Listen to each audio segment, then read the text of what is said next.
Thank you, Mr. Speaker. My topic for this evening is now it's assassinations. What have we allowed ourselves to become? Are we no longer a nation of laws? Have we become instead a nation of men who make secret arrests?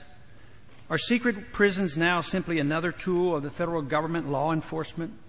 Is secret rendition of individuals now permitted out of misplaced fear? Have we decided that the writ of habeas corpus is not worth defending? Is torture now an acceptable tool for making us safe? Unfortunately, the single answer to all of these questions from the leaders of our country and to many of our citizens appears to be yes. And now we are told that assassination of foreigners as well as American citizens is legitimate and necessary to provide security for our people. It is my firm opinion that nothing could be further from the truth. Secret arrests, secret renditions, torture, and assassinations are illegal under both domestic and international law. These activities should be anathema to the citizens of a constitutional republic. The real threat doesn't arise from our failure to torture. Rather, desensitizing our nation to the willful neglect and sacrifice of our civil liberties fought and died for over the centuries is the threat.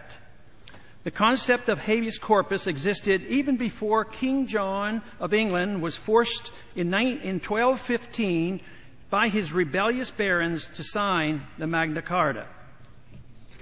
This basic principle and expression of individual liberty, which has survived 800 years, greatly influenced the writing of our Constitution and our common law heritage. Today, we hardly hear a whimper, either from the American people or a stone silent U.S. government as our cherished liberties are eradicated. Instead, we have a government that deliberately orchestrates needless fear and makes people insecure enough to ignore the reality of their lost liberties. The latest outrage is the current administration's acknowledgement that we now have a policy that permits assassination not only of foreign suspects, but of American citizens as well.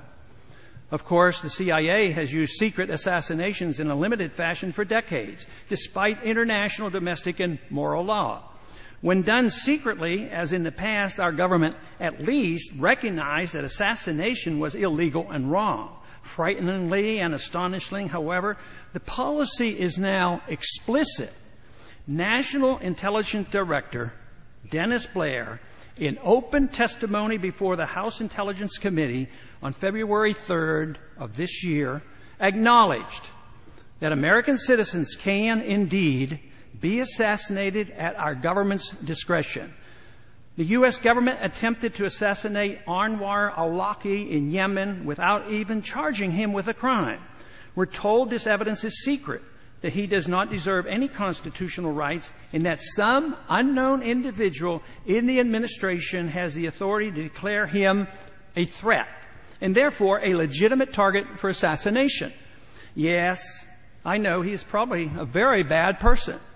Yes, I know that only a few Americans are on the assassination hit list. Yes, I know that artificially generated fear makes a large number of Americans inclined to applaud this effort, which supposedly will make us safe. But if this becomes standard operating procedure and a permanent precedent is established, let me assure you that this abuse of the law will spread. It's time for Congress and the American people to wake up to the realities of the dangers we face.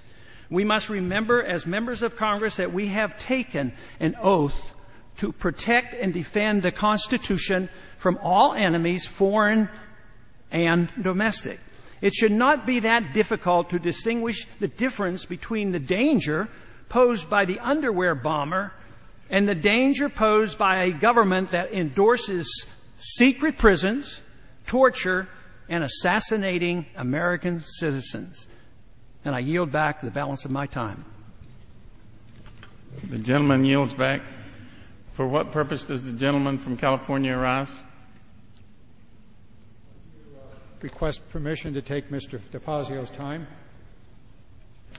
Without objection, the gentleman is recognized for 5 minutes. Thank you.